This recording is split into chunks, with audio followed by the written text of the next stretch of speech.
నేను చెప్పినప్పుడు చాలామంది అర్థం చేసుకోరు. 20 ఏళ్లకు ముందు చెప్తే చాలామంది ఈయనట్నే మాట్లాడతాడు, 30 ఏళ్లకు ముందు మాట్లాడాను. ఇన్నవాళ్ళు బాగుపడ్డారు. నేను ఐటీ గురించి మాట్లాడితే కొంతమంది ఆలోచించారు, బాగానే ఉంది, మనం కూడా చదివిద్దాం అనుకున్నారు. చదివించిన వాళ్ళ పిల్లలు వివిధ దేశాల్లో ఉంటూ వాళ్ళు డబ్బులు పంపిస్తే ఇక్కడ హ్యాపీగా పేరెంట్స్ అంతా కారులు పెట్టుకొని మెరుగైన జీవన ప్రమాణాలతో బతికే పరిస్థితికి వచ్చారు. ఆ రోజు హైటెక్ సిటీ కట్టా. ఇప్పుడు నేను మాట్లాడేది క్వాంటమ్ వ్యాలీ, ఆర్టిఫిషియల్ ఇంటెలిజెన్స్. ఆ రోజు హైటెక్ సిటీ, ఐటీ, ఇప్పుడు quantum computing and artificial intelligence. అంటే మీరు గుర్తుపెట్టుకోవాల్సింది, మన తెలివికి అదనంగా ప్రపంచంలో ఉండే మేధావుల తెలివితేటలన్నీ ఉపయోగించుకొని మనం చేసే పనికి నిర్ణయం చేసే పరిస్థితి వస్తుందంటే అది ఈరోజు ఆర్టిఫిషియల్ ఇంటెలిజెన్స్ అని చెప్పి కూడా నేను మీకు తెలియజేస్తున్నా. ముద్దబ్బాయి కూడా ఏగాని ఉపయోగించుకుంటే ఎక్స్ట్రార్డినరీ స్టూడెంట్గా తయారైపోతారు. ఆ పరిస్థితికి వచ్చేస్తున్నాం. అంటే నిర్ణయాలు మారి రాబోతున్నాయి. ఈరోజు మాకు ఏది తెలియదని అనుకోవాల్సిన పని లేదు. మీ సెల్ ఫోన్లో అడిగితే ఏఐ ద్వారా చెప్పే పరిస్థితి వస్తుంది. అది వ్యవసాయం కావచ్చు, లేకపోతే మీకు ప్రపంచంలో ఉండే నాలెడ్జ్ కావచ్చు. ఏ భాషలో ఏది ఉన్నా మీకు ట్రాన్స్లేషన్ కావాలంటే 1 నిమిషంలో వచ్చే పరిస్థితి వస్తుంది. ఒకప్పుడు ట్రాన్స్లేటర్ కావాలి. ఇలాంటివన్నీ వస్తున్నాయి. ఇవన్నీ ఇంతవరకు నేను చాలా ప్రయత్నాలు చేశాను, చాలా ప్రయోగాలు చేశాను. ఈరోజు నేను ఆలోచించేది ఒక మహత్తరమైన కార్యక్రమానికి శ్రీకారం చుడుతున్నా. సంపద అనేది కొంతమందికి పరిమితం కాకూడదు. సంపద ప్రతి ఒక్కరికి అందుబాటులో ఉండాలి. ప్రతి ఒక్కరికి మెరుగైన జీవన ప్రమాణాలుంటే అదే నిజమైన సమాజం అని చెప్పేది నా ఉద్దేశం. అందుకే ఈరోజు నేను ఆలోచించింది, పుట్టుకతో ఎవ్వరు కూడా గొప్పవాళ్ళుగా పుట్టాం. ఒక ఎన్టీఆర్ని తీసుకున్నాం, ఒక మహాత్మా గాంధీని తీసుకున్నాం, ఒక అంబేద్కర్ని తీసుకున్నాం. ఎవరైనా సరే పుట్టినప్పుడు చిన్నగానే పుడతారు. ఒక్కొక్క అంచెలంచెలుగా వాళ్ళు అంది వచ్చిన అవకాశాలు ఉపయోగించుకుంటే అచంచలమైన వ్యక్తులుగా తయారవుతారు.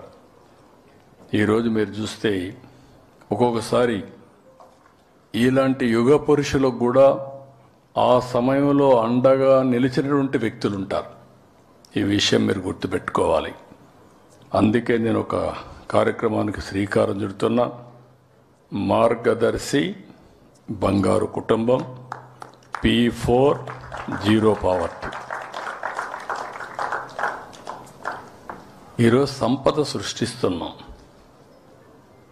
భారతీయులు ప్రపంచం మొత్తం 2047కి నెంబర్ 1 కమ్యూనిటీగా ఉంటారు. హైయెస్ట్ ఇన్ఫ్లుయెన్షియలే కాదు, ఆదాయంలో నెంబర్ 1గా ఉంటారు ప్రపంచం మొత్తం.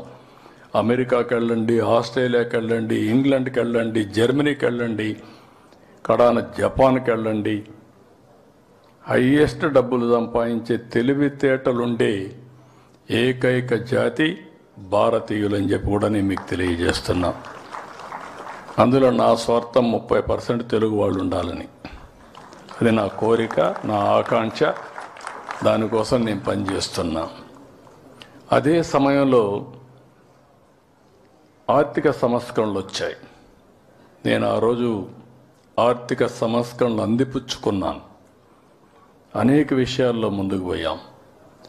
సంపద వస్తూ ఉంది. సంపద వల్ల మనకు కూడా ఇప్పుడు మీరు నేషనల్ హైవేలో వస్తున్నారు. ఒకప్పుడు రోడ్లు బాగుండేటి కాదు. ఈరోజు రోడ్లన్నీ బాగున్నాయంటే దానికి కారణం ప్రైవేటు వ్యక్తులు ఆ రోడ్లు వేస్తున్నారు, యూజర్ ఛార్జెస్ పే చేస్తున్నాం. దీనివల్ల మన ఆరోగ్యం బాగుంది. అంత మునుపైతే నేను చాలాసార్లు చెప్పేవాడిని. మొన్నటి వరకు మన రోడ్లు అట్నే ఉన్నాయి. గ్రామీణ ప్రాంతాల్లో అసెంబ్లీలో మేము ఉపన్యాసాలు ఇచ్చేవాళ్ళం.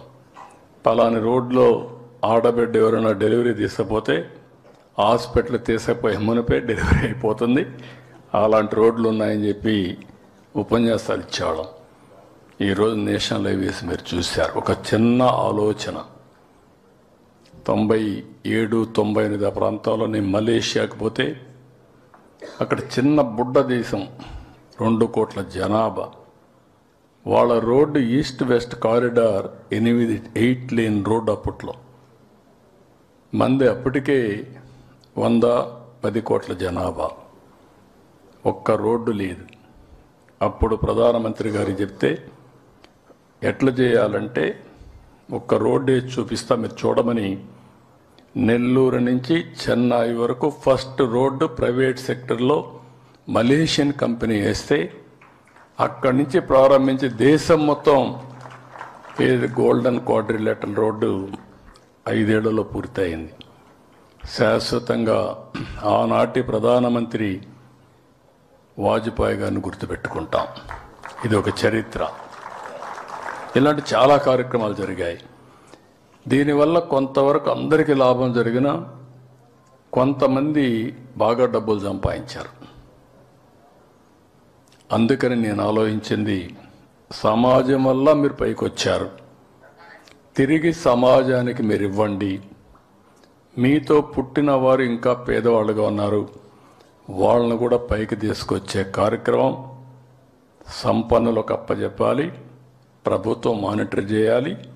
ఇది ఒక పాలసీ కింద తీసుకొచ్చి భవిష్యత్తులో ఈ రాష్ట్రంలో ఎవ్వరు కూడా పేదవాళ్ళు లేకుండా మొదటి ఫేజ్ 0 పావర్టీ, అక్కడి నుంచి మెరుగైన జీవన ప్రమాణాలు, అక్కడి నుంచి ఉన్నతమైన జీవన ప్రమాణాలు, అందరికీ కూడా అవసరమైన వాళ్ళందరికీ అన్ని విషయాలు, నాణ్యత కలిగిన విద్య, ఆరోగ్యం, లేకపోతే జీవన పరిణామాలు, ఇవన్నీ చేసే కార్యక్రమానికి శ్రీకారం చుడుతున్నా.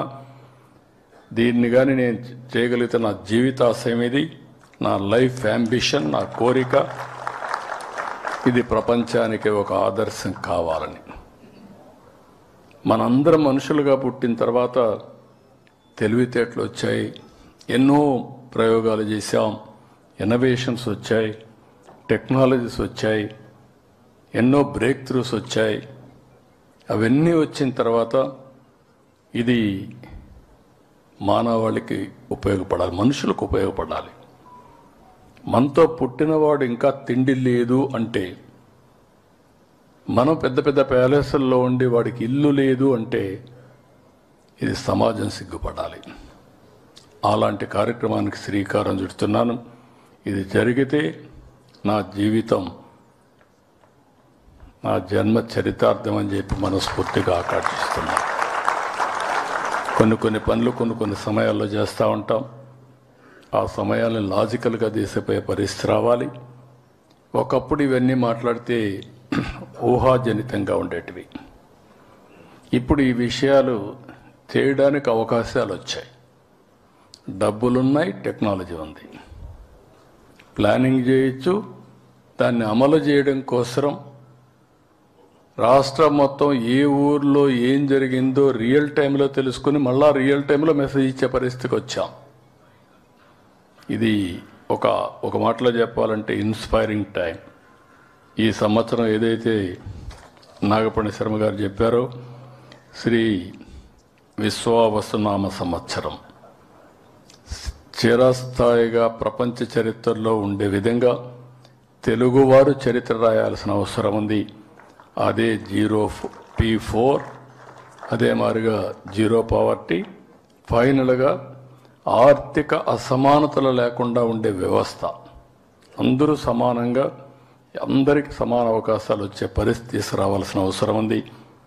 అలాంటి మంచి కార్యక్రమానికి మీరందరూ సహకరించవలసిందిగా మరొక్కసారి కోరుకుంటూ, మనుషులు అనుకుంటే ఏదైనా సాధ్యం, సంకల్పం, దృఢ సంకల్పం ఉంటే ఏదైనా, ఎలాంటి జటిలమైన సమస్యను పరిష్కారం చేసే శక్తి ఒక్క మనుషులకే ఉంటుంది. అది తెలుగు జాతికి ఉండాలని ప్రపంచం మొత్తం, ఒకప్పుడు జూయిష్ గురించి మాట్లాడేవాళ్ళం, రేపు ఎక్కడన్నా ప్రపంచంలో మాట్లాడితే దానికి ఎవరు కారణం అంటే ఆంధ్రప్రదేశ్ రాష్ట్రం ఒకటి ఉంది, తెలుగు జాతి ఉంది. ఏ సమస్యన పరిష్కారం చేయగలిగే శక్తి సామర్థ్యాలు వారికి ఉన్నాయని నిరూపించే బాధ్యత మీ అందరికీ ఉందని చెప్పి నేను మీకు తెలియజేసుకుంటున్నాను.